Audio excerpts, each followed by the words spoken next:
je vais dire quelque chose que vous n'entendrez peut-être pas souvent de la bouche d'une députée insoumise. Bravo au président Macron. Bravo, bravo d'avoir enfin repris la proposition de la France insoumise des prix planchers payés aux agriculteurs pour qu'ils puissent vivre dignement de leur travail. Bravo au président Macron de reconnaître, sans le dire, qu'il s'est complètement planté depuis 7 ans. Ce qui explique d'ailleurs l'accueil le plus catastrophique de l'histoire d'un président de la République au Salon de l'Agriculture. Et ça tranche, je dois le dire aussi, avec l'excellent accueil que nous avons nous-mêmes reçu. J'en profite pour remercier tous les représentants du monde agricole que nous rencontrons chaque jour de cette semaine au Salon. Bravo donc au président Macron de reconnaître que les députés de son camp auraient dû voter pour la proposition de loi que nous avons portée, Manuel Bompard et moi-même, le 30 novembre. L'erreur est humaine et il n'est jamais trop tard. Bravo surtout à tous les agriculteurs qui se mobilisent depuis des semaines pour vivre dignement de leur travail. Et je le redis à tous ces agriculteurs, nous sommes à leur côté, nous soutenons leur mobilisation, ne lâchez rien. Comme vous le voyez, la lutte paye. Le président Macron est donc d'accord avec nous, contre son ministre de l'Agriculture Fesneau, qui n'hésite pas à recourir aux pires caricatures pour faire oublier qu'il a totalement renoncé. Non, monsieur le ministre Fesneau, les prix planchers ne sont pas un modèle soviétique. Non, madame la ministre Olivia Grégoire, ce n'est pas Cuba. Ou alors les États-Unis et le Canada sont l'URSS et Cuba réunis. Car dans ces deux pays soi-disant soviétiques, voyez-vous, le prix du lait payé aux éleveurs est fixé dans chaque région entre éleveurs et industriels sur la base d'un prix établi par la puissance publique. Et c'est ce que nous proposons aussi à la France insoumise, ou plus exactement, nous proposons dans notre proposition de loi une conférence publique de filière avec les représentants agricoles, des industriels, des consommateurs, présidée par le médiateur des relations commerciales, donc sous égide de l'État. Donc non, monsieur le ministre Fesneau, nous ne proposons pas que le gouvernement fixe tout seul des prix planchers. Là encore, c'est de la caricature. Nous proposons des prix négociés minimum payés aux agriculteurs, négociés dans la filière et sous égide de l'État. Parce que, peut-être, vous caricaturez, le ministre de l'Agriculture Fesneau caricature ainsi, peut-être parce qu'il ne veut pas qu'on voit qu'en fait, le président Macron reprend notre proposition. En réalité, la France et l'Union européenne ont dérégulé beaucoup plus que tous les autres grands pays producteurs leurs prix et leurs échanges agricoles. Ils sont en fait plus libéraux que tout le monde et confrontent nos agriculteurs au chaos des marchés, à la pression des multinationales. Et c'est une catastrophe pour notre souveraineté alimentaire et notre agriculture familiale. Maintenant, je vais reprendre une par une les autres interrogations que j'ai pu entendre cette semaine au Salon de l'Agriculture, et c'est vrai qu'il faut y répondre. Première critique. Des prix planchers en France risqueraient de favoriser des importations de produits agricoles moins chers provenant de l'étranger. C'est vrai, si le gouvernement continue d'ouvrir à fond les frontières aux poulets et aux autres produits importés, s'il continue de signer des accords de libre-échange à tour de bras. Il faut des prix planchers.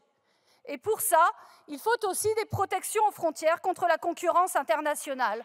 Ça veut dire moratoire sur tout nouvel accord de libre-échange, application autant que possible de la fameuse clause de sauvegarde qui existe dans les règles de l'Organisation mondiale du commerce, clause qu'on peut actionner tout à fait aux frontières françaises dès lors qu'une production nationale est menacée. Nul besoin de Frexit pour ça.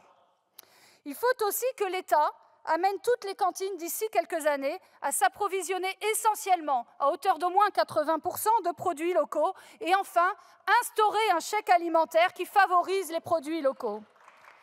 Tout ça n'est ni soviétique ni Cuba. Ça existe dans plein de pays, et en premier lieu aux États-Unis. Deuxième critique, si on instaure des prix planchers pour le lait payé aux éleveurs, par exemple, eh bien, ça va augmenter fortement le prix de la brique de lait qui est achetée par nous-mêmes, par les consommateurs.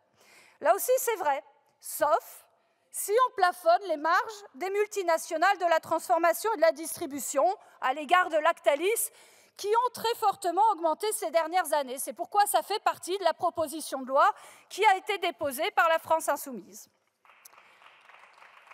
Troisième critique. Un prix plancher, ça risque de devenir un prix plafond. Eh bien, ça n'a rien d'inéluctable. Si ces prix planchers sont véritablement négociés, comme ça se fait dans d'autres grands pays producteurs, sous l'égide du médiateur, de façon à rémunérer dignement les agriculteurs, région par région, production par production. Et surtout, si l'État accompagne le renforcement des producteurs agricoles et des organisations de producteurs face aux multinationales de l'aval, ça aussi, nous le portons à la France insoumise. Enfin, je le dis au président Macron pour que ce soit clair pour tout le monde, ne nous dites pas qu'il faut attendre l'Europe pour mettre des prix planchers parce que sinon, ça sera à la Saint-Glinglin, ça n'arrivera jamais. Au contraire, la France doit montrer le chemin à toute l'Europe. Je finis, vous me permettrez de finir par une filière qui est une filière d'excellence en France, qui est la filière bio. Je vais finir par les prix du bio. Pourquoi ? Parce que vous le savez, ils sont beaucoup trop faibles en ce moment. Vous savez qu'un éleveur laitier en bio vend son lait quasiment au même prix que le conventionnel en ce moment. Ça veut dire qu'aujourd'hui, il y a plein d'agriculteurs en bio qui sont en train de se déconvertir, d'arrêter la production bio, alors que ça leur a pris des années et des années à se convertir. Et c'est même aussi de l'argent public qui est ici gaspillé. Alors que le bio devrait se développer fortement face aux enjeux de santé, d'environnement, eh bien pour la première fois en France depuis 20 ans, il risque de régresser, c'est une catastrophe. Le gouvernement laisse tomber le bio. Et nous venons d'apprendre, je l'ai appris sur le salon cet après-midi, je viens d'apprendre, comme les acteurs du bio eux-mêmes, que demain, il y aurait un plan bio annoncé, présenté, demain matin. Sachez que les acteurs du bio l'ont appris aussi aujourd'hui, enfin c'est ce qu'ils m'ont dit. Bon, manifestement ils n'ont pas été beaucoup consultés, ou en tout cas on ne les a pas beaucoup prévenus qu'il y aurait un grand plan pour le bio, peut-être demain matin. En tout cas, comptez sur nous, la France insoumise, pour réagir sans concession et de façon critique comme nous savons le faire aux annonces qui seront faites. Alors Madame la Ministre, moi j'ai une question toute simple, pouvez-vous nous éclairer quant aux ambitions exactes que vous entendez donner à votre proposition de prix plancher et sur les conclusions de la réunion qui s'est tenue à Bercy aujourd'hui même cet après-midi. Il est vrai qu'on était disponible pour y participer vu notre proposition de loi qui a été examinée en hémicycle le 30 novembre. En tout cas, on voudrait bien en savoir quelques conclusions. Je vous remercie. Je vous remercie.